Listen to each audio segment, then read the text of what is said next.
O Câmara Livre toda semana você conhece, a gente trata de histórias de vida, trajetórias. Agora, contar trajetórias de vida através de uma canção, da melodia, dessa relação umbilical entre o canto e o modo de viver, é a nossa premissa de hoje. Obrigado, Neuza Maria Vieira de Souza, por vir conversar conosco no Câmara Livre. Obrigada eu. Prazer muito grande estar aqui, depois de um longo tempo, hein? Mas a gente conseguiu chegar.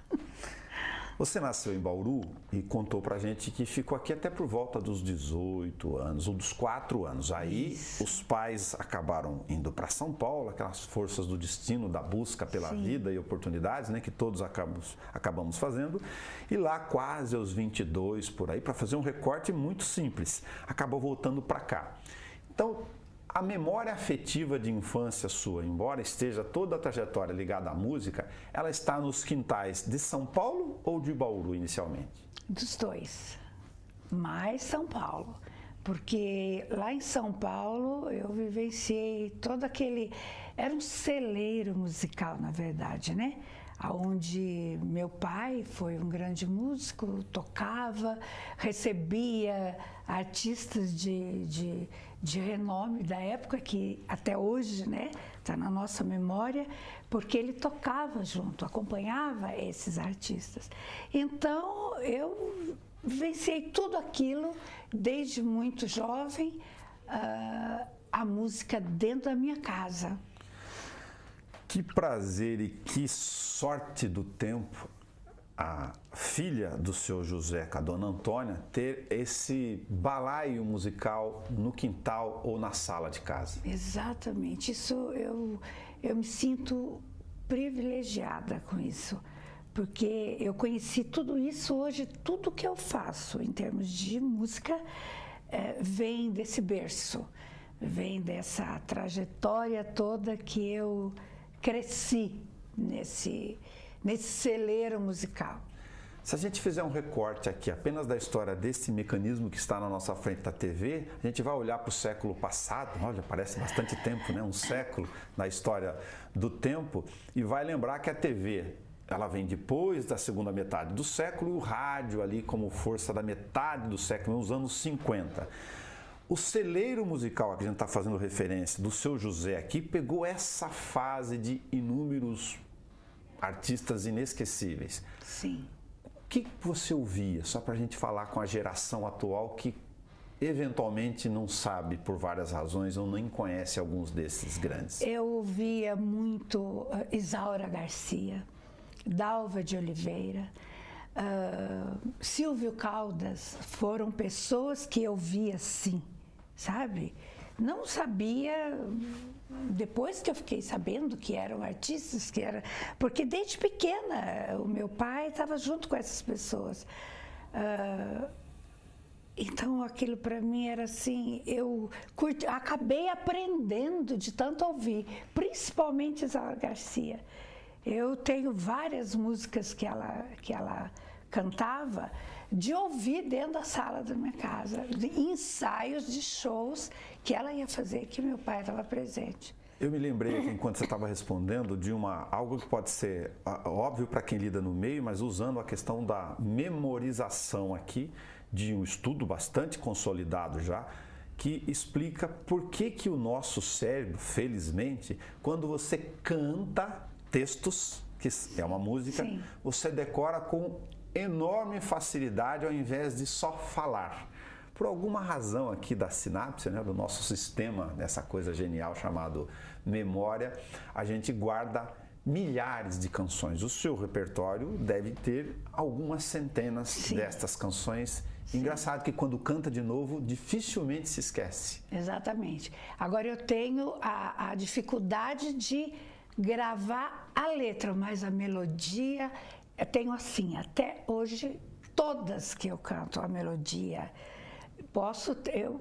Você trabalha, geralmente, suas pastas lá. Nós, né, porque como você é artista também, um cantor maravilhoso, também a gente tem por segurança ali a letra na frente, a pasta, sim, ali, por segurança, porque às vezes música que você canta, e de repente dá um branco numa pequena frase, mais por segurança, mas a melodia tem que estar aqui, né? Você acabou contando uma coisa toda sua, que você falou ontem em um encontro aqui entre os artistas com a Denise Amaral. Você primeiro ouve a melodia. Sim. É o que te chama a atenção primeiro. Exatamente. Você quer sentir a melodia primeiro. Exatamente. Primeiro eu ouço a melodia, a riqueza de acordes, sabe, tudo aquilo que bateu aqui, aí eu vou ouvir a... Você te arrebatou, você vai para a letra. Eu vou para a letra. É incrível, não consigo fazer o contrário. Não consigo ouvir uma música primeiro a letra que está falando. Tem gente que canta, muita gente canta bonito e quando você ouve, mas não emociona, não consegue. Eu lembro da pizzaria Mamma Mia. Eu, menino, na faculdade de jornalismo, com você e um tal de Ademir, tocando lá umas canções e eu lembrava, lógico, não só da questão da memória dos meus pais, que eram os chamados cantores do rádio, de terreiro também, mas ouvir e falar, poxa, eu vou parar de comer para ouvir cantando porque eu estou sentindo o que ela está tentando cantar. Olha.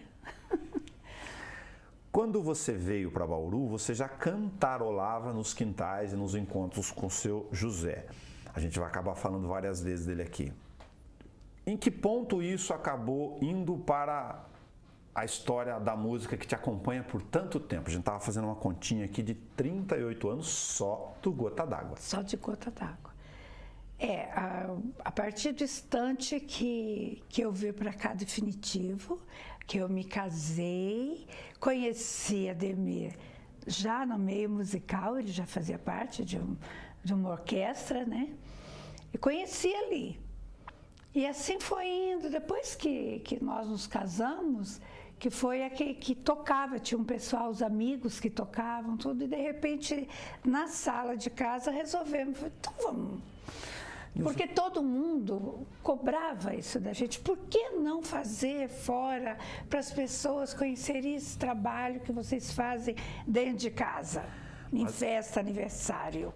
Mas o seu José e a dona Antônia tinham 5 mulheres bonitas. Sim. Conta pra gente, o senhor Ademir chegou com aqueles acordes inteiros da tríade pura ou ele já foi se aventurando com um dissonante aqui e ali para tentar puxar um fiozinho da sua melodia?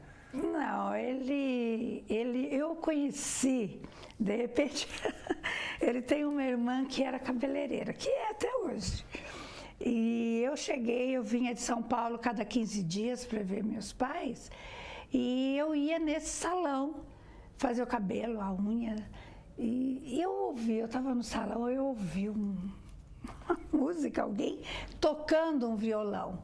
E me chamou a atenção aquele violão bonito assim, tal. E eu falei para a menina, Naia, quem é que está tocando? Ela falou, é meu irmão. Eu falei, nossa, mas eu queria conhecer, ver, porque eu adoro música também. Ela falou, mas ele não vem aqui. Eu falei, se ele não vier, eu vou lá. Porque eu era bem assim, sabe? Até que ele conta a história de que ele veio, mas fui eu que fui na sala primeiro. Eu abri a porta do salão que dava para a sala. E ele estava sentado no sofá com violão. Aí, depois que ele levou um susto comigo, ele veio e sentou ali no salão, porque era de domingo. Ela me atendia no final de semana, então não tinha clientes ali. E segundo ele não ia, ele não atendia. O pessoal chamava, mas ele não ia. Deixa eu pedir licença para um recorte histórico aqui no Câmara Livre. E quem vai ouvir vai entender. Vai lá no Câmara Livre, nos vídeos, e procura um sujeito chamado Ademir. Ademir do Gota d'Água. Seu Ademir, aquele acorde tímido estava mal intencionado, no caso, muito bem intencionado.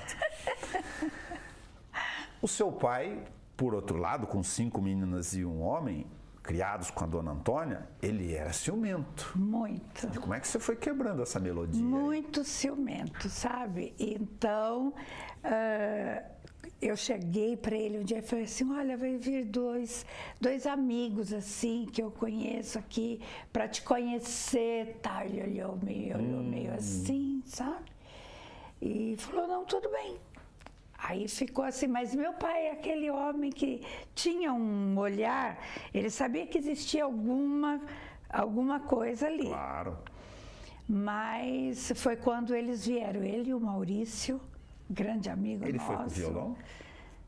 O Ademir, nesse caso? Eu acho que ele levou o violão, sim, para mostrar, né, que... E eu falei para o meu pai que eles tocavam, tanto o Maurício quanto ele. E eles chegaram lá para tocar, e meu pai todo assim, quietinho, recebeu. E eles fizeram lá alguma coisa, assim, uns acordes, assim, para mostrar.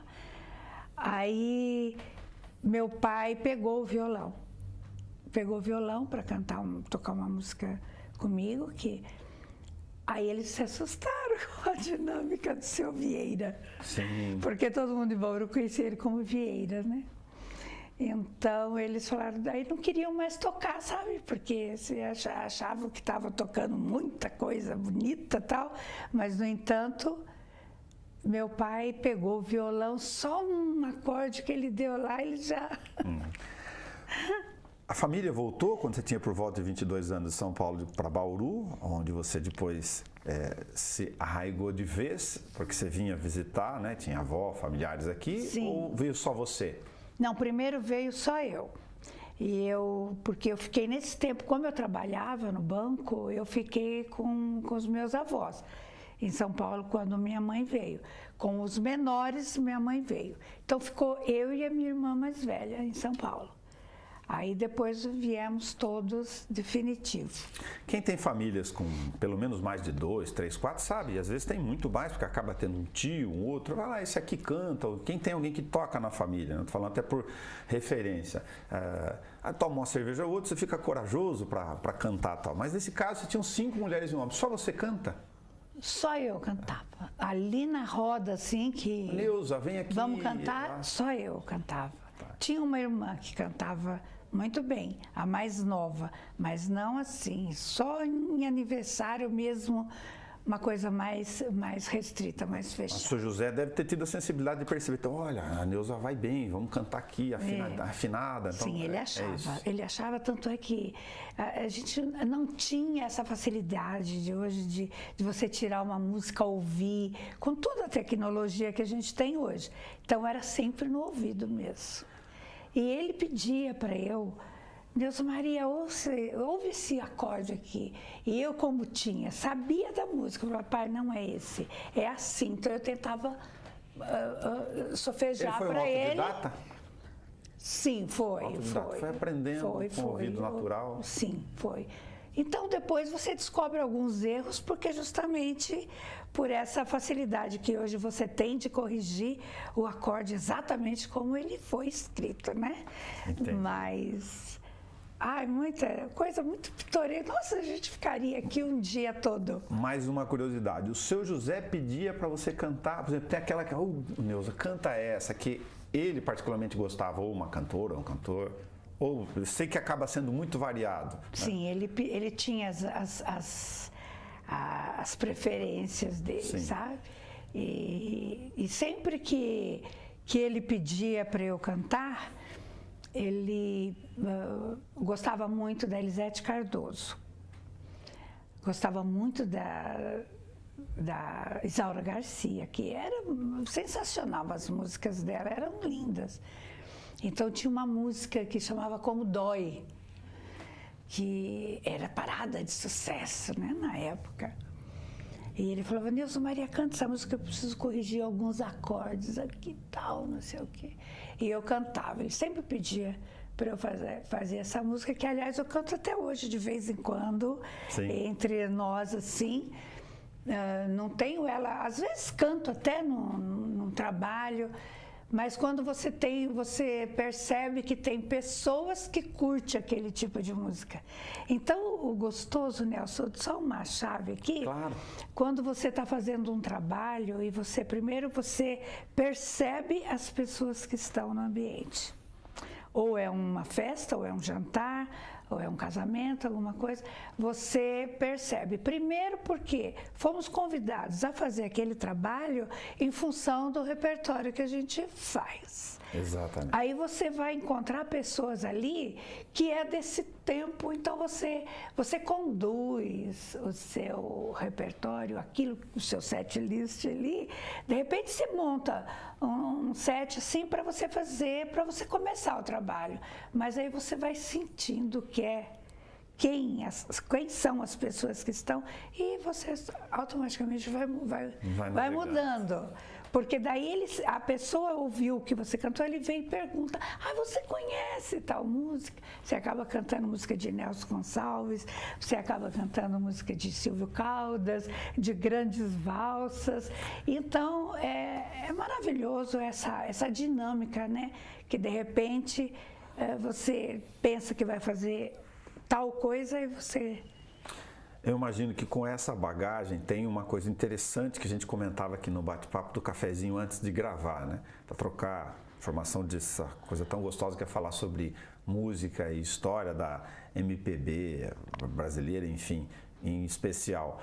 De que você mesmo entre músicos naturais agora, não é nenhum demérito, mas é uma questão de classificação. A gente chegou num tal nível aqui embaixo, raso, superficial, fica por minha conta essa observação, que você vai lá e puxa uma cantora e dá a tua pitada, o teu jeito de cantar, junto com o Ademir lá com as cordas. Frequentemente você deve ter ouvido assim, poxa, mas de quem é esse samba tão bonito, tão gostoso? Aí você velho fala, olha, isso aqui lá em 1952, tem um sujeito chamado não sei o quê, uma senhora chamada Ivone Lara que fez isso, fez aquilo. É isso mesmo que acontece, porque às vezes a pessoa, você nunca sabe quem é que está te ouvindo, quem é que está te assistindo. E ele fala, nossa, mas que coisa mais linda essa música.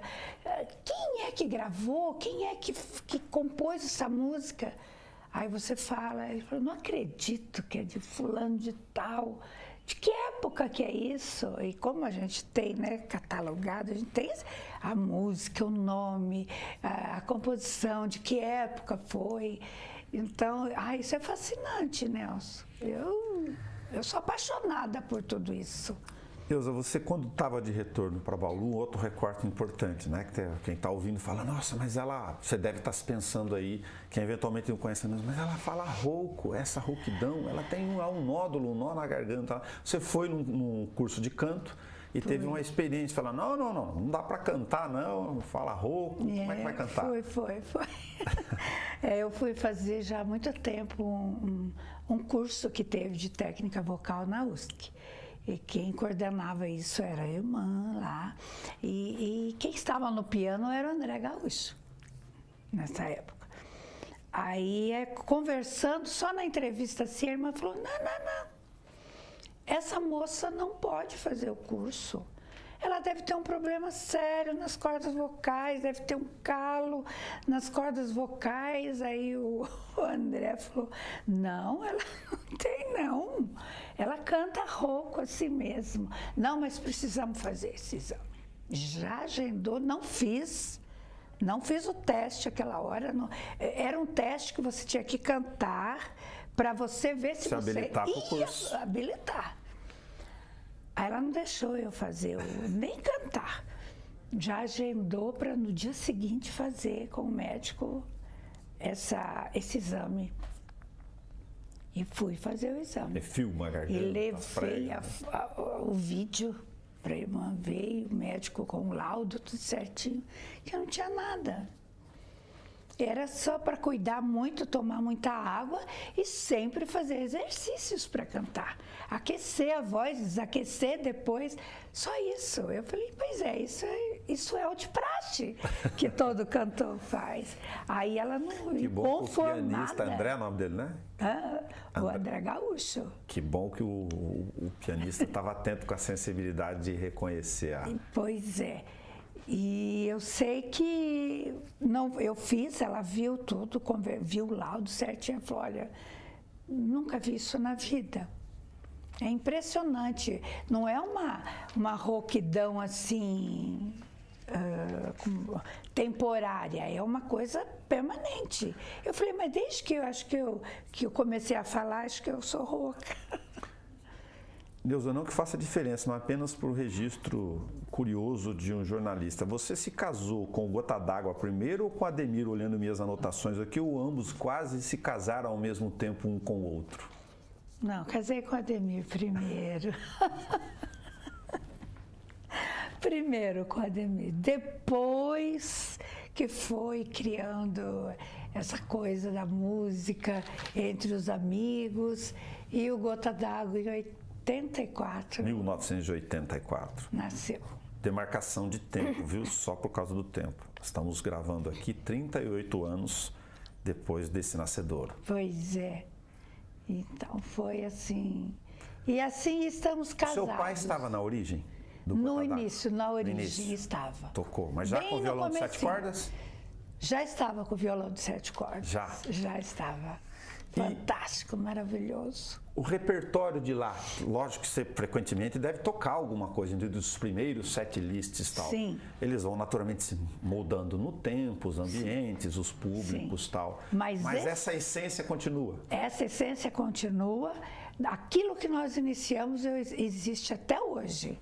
Lógico, como eu disse para você, dependendo do que você, da onde você vai fazer, qual o tipo de trabalho você pega esse repertório também. Neuza, o que você diria para uma geração que está aqui no mundo eletrônico, digital, que nem precisa pegar os bolachões mais, que tem um acesso gigantesco pela internet, o mundo se abre numa bolha ou não na sua frente, mas que não conhece Isaura Garcia, Ivone Lara, mesmo Bete Carvalho, que deixou a gente há pouco tempo? Exatamente. Olha, eu diria o seguinte, eu tenho minhas filhas, os meus netos, e a gente procura mostrar para eles aquilo que a gente conheceu, aquilo que a gente viveu e vive até hoje, mas para poder os pais colocar, porque eu acredito que hoje tem essa geração, os seus filhos, mas você, pai, você, mãe, você conheceu essa música lá atrás. Você conheceu. Então, comentar, mostrar, não precisa ser aquilo lá que a gente...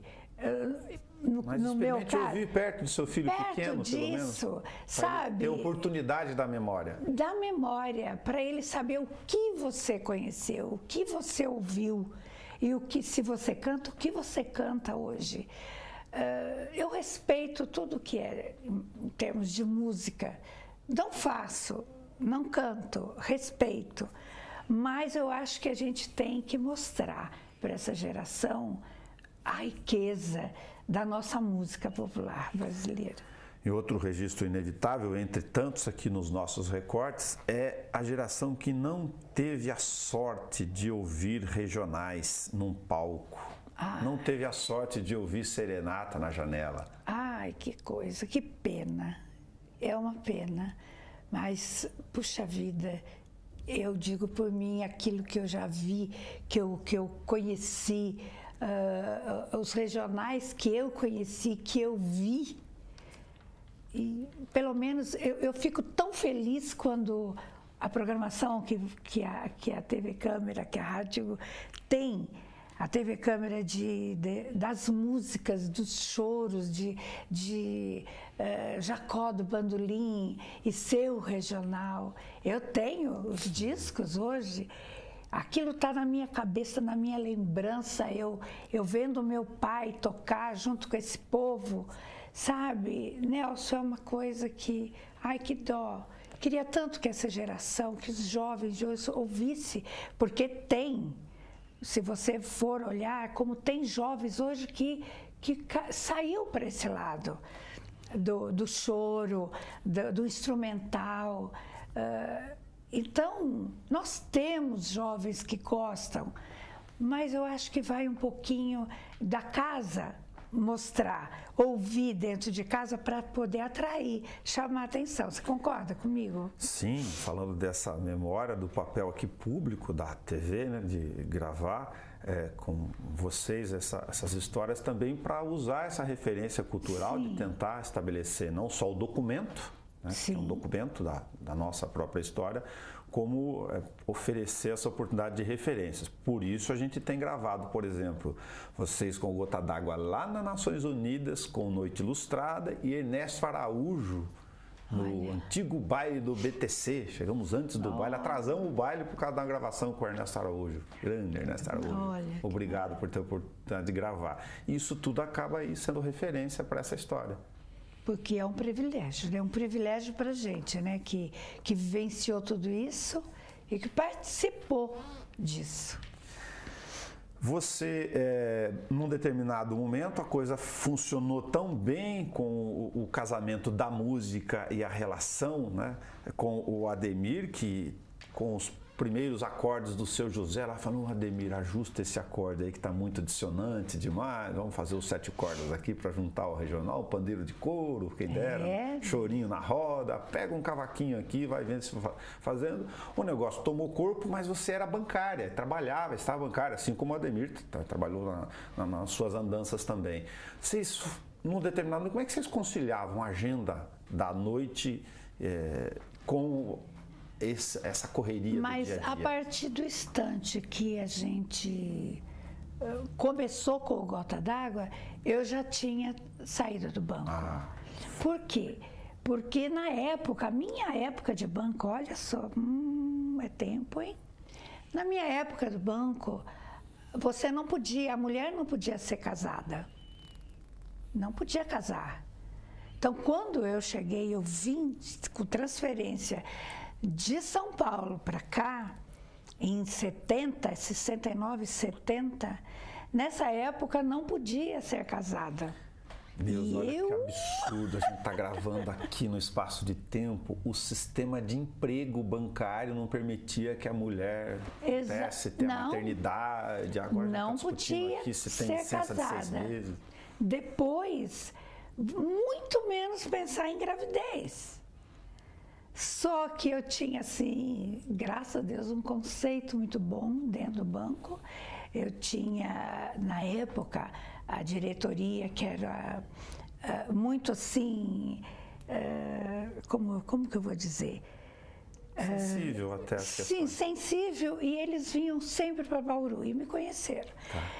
Tanto é que eu trabalhei, hoje eu posso dizer isso, com o nome de solteira durante um bom tempo, porque não podia ser casada. Então, foi assim... Sem o Souza aqui, eu estou olhando as minhas anotações. Ela trabalhava no Sem banco. o Souza. Viu, Banco Itaú? Agora a história está escrita, não adianta mais chorar. Neuza Maria Vieira. Então, nessa época, depois houve as efusões de banco, né, as compras de banco, Banco Português, Banco Itaú comprando banco, comprando aquilo. Então, foi nesse interim que já não tinha mais como me segurar, porque eu já estava grávida. Então, houve um acordo muito, muito bom, muito legal, e eu tive que sair do banco. Né? Senão, tinha continuado, viu? Senão, não tinha ficado. Tinha ficado. Mas aí já... Quando começamos com Gota d'Água, eu já estava fora do banco, então a coisa ficou mais fácil. Deve ser mais gostoso e ao mesmo tempo também, porque a vida é feita de percalços, né? Eu digo daqueles ensaios quando o Ademir tá chato e aí que vai falar, poxa, mas hoje tem um repertório aqui para cantar, né? Da vida do dia a dia. Eu estou, na verdade, fazendo um simbolismo, quer dizer, vocês ensaiavam costumeiramente em casa. Entre os dois inicialmente? Não, quando Ou já era o grupo? Já era o grupo, porque só os dois, quem mais ensaia é ele que fica lá no estúdio que ele tem, ele que tira as músicas, ele que prepara tudo, ele que cifra tudo, porque eu já sei a música, então ele fica muito assim bravo comigo, porque eu passo direto, eu não entro, e ele fala, olha, tem 4, 5 músicas para você passar. E às vezes tem um trabalho para você falar, olha, vai ser no palco, porque vai dar tudo certo. E ele falou, não me conformo com isso. Então ele fica muito zangado comigo por causa disso. Então é sempre na correria, sempre na correria. Difícil eu entrar naquela sala e falar, então vamos lá, vamos. Entendeu? Eu falei, não, você estando tudo certinho, aí você ensaia, você que vai tirar a música certinho, depois você deixa que a minha parte... Ele não se conforma com isso, ele fica muito zangado.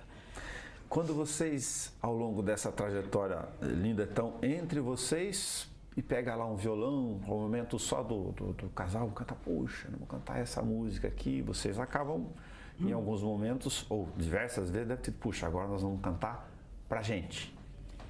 Bem raro. Acredita, bem raro, mas de vez em quando a gente, depende da inspiração, ainda canta uma música, tira, mas é bem raro. Só os dois. Tocar assim, cantar para nós dois assim. Nós temos no Área 14 uma compilação de algumas gravações, temos, como a gente comentou aqui, o Alma de Artista, vai fazendo alguns registros históricos, e aí eu fiquei curioso lá de saber, não acabou aparecendo ninguém, olha, eu tenho uma música aqui, você não quer gravar, ou mesmo compor, você é intérprete, né? Sim. De forma natural do dia a dia. Nunca vieram falar, olha, vamos fazer um disco aqui, não quer gravar essa música? Ou as circunstâncias acabaram fazendo com que vocês... Não, de repente, eu gravei um CD de uma pessoa maravilhosa que um dia chegou e falou, mas precisa gravar, precisa fazer um CD. Na época, né, hoje é álbum, né? Na época era um CD. Precisa fazer um CD. Então, como muita gente falava isso, eu sempre deixava, sim, uma hora vai dar certo, a gente faz.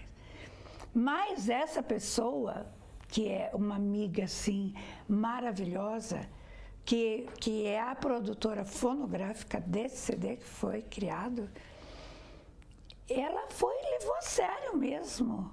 E fizemos essa gravação de um CD maravilhoso, escolhido, que foi dificílimo para montar o repertório, as 14 músicas que tem nesse CD.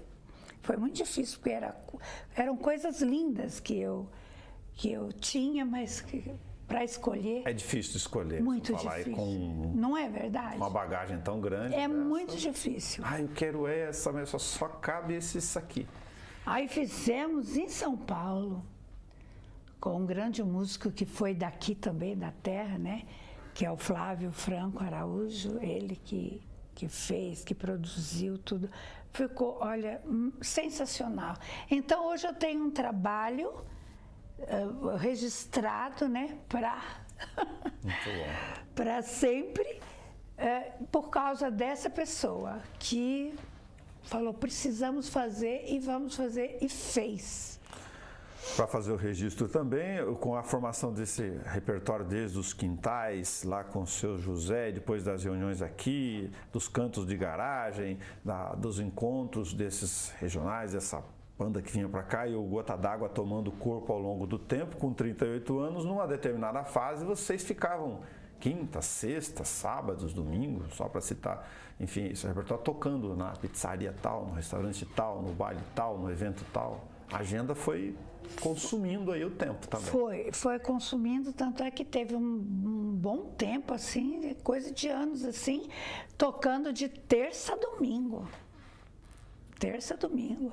Quando nós começamos a tocar no Marmarisco, foi assim uma coisa doida, direto. Na época, Paulo Keller cantava junto com a gente, fez parte do grupo, cantava comigo, fizemos muitos trabalhos. Então você tinha que conciliar, às vezes, o restaurante que você tocava há muito tempo, de terça a domingo, e às vezes tinha algum trabalho nesse meio que você tinha que ajustar com o dono da casa para a gente poder atender isso também. Agora a gente está gravando aqui em 2022. Eu sei que os tempos são os tempos, mas Bauru tinha uma série de casas, praças de alimentação, que ainda é uma grade disso, mas a economia muda, os círculos comerciais mudam, com música para se ouvir, ou para se degustar tanto quanto o prato. Deus, eu fico tão triste quando eu vejo o cara colocar aquela batistaca no fundo lá para mim. E quando você vai cantar num lugar, bom, hoje você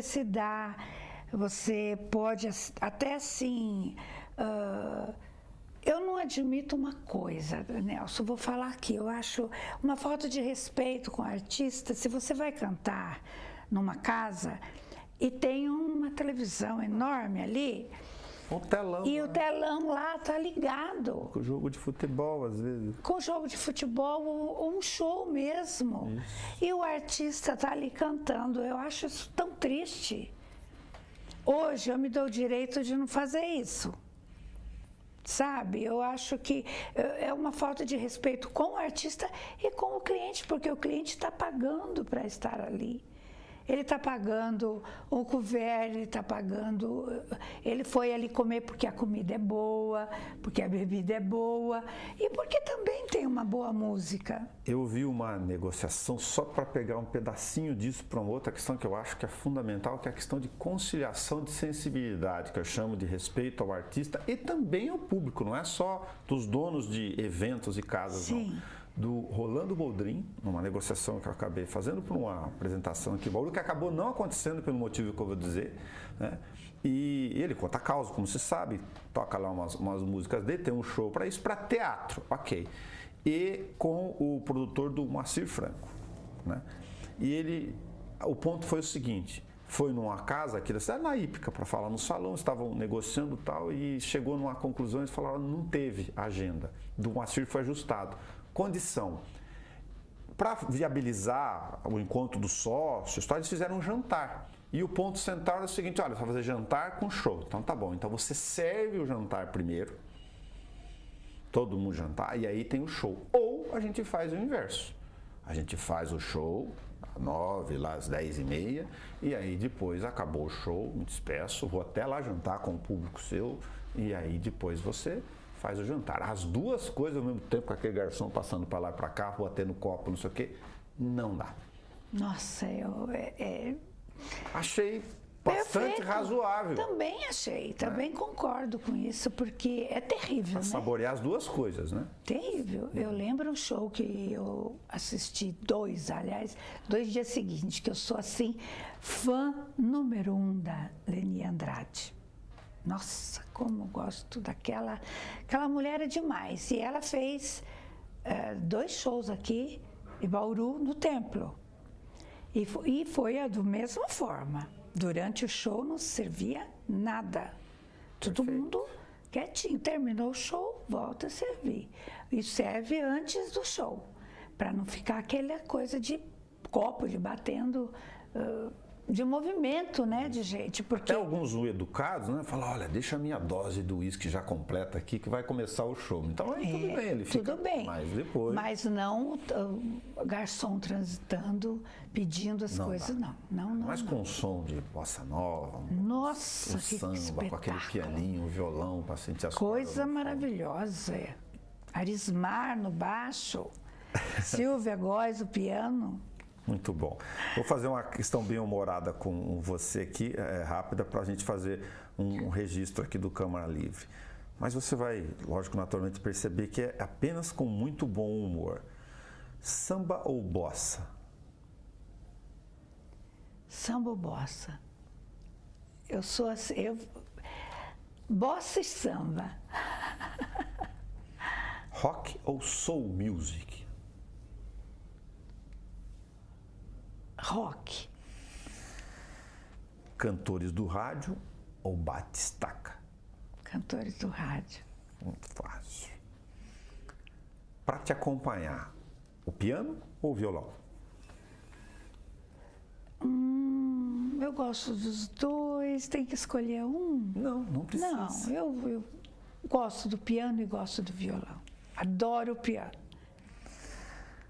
Você teve que fazer ajustes naturais das músicas que iam pedindo, aí apareciam lá no Canta Nelson Gonçalves, mas aí tá no timbre aqui da referência, meu padrão de voz para cá, olha, agora vai o tom, vai mudar para tal coisa, isso, lógico, para quem não é do meio, sempre pensando no leigo, o cara fala, puxa, como é que ela cantou aquela canção? Faz lá o ajuste na modulação e vamos embora. O ajuste é naquele momento, naquela festa que aquela pessoa pediu, então você conhece a música, o conjunto conhece tudo. Meu tom, como diria. Então vamos ajustar aqui o tom só para você atender aquele cliente, para ele ficar feliz, e você faz. Não que o repertório do Nelson Gonçalves faça parte do meu repertório, sim. Mas que você sabe para você atender só. Muito bom. Neuza Maria Vieira e Souza. Eu consegui te convencer a vir aqui bater papo. Olha, E se eu não deixei você falar alguma questão que você acha importante, por favor, fique à vontade. eu adorei tudo que você perguntou. Fiquei muito feliz de estar aqui. E eu acho que as outras vezes não deu assim, não deu muito certo. Então eu estava mesmo em falta com você, da gente bater esse papo. Foi uma manhã super agradável. Muito obrigado. Neuza Maria Vieira e Souza, com a Ademir aqui do lado, viu que a gente estava fazendo a referência dele, estão inscritos no Câmara Livre. Muito obrigado ao nosso encontro. Até o nosso próximo.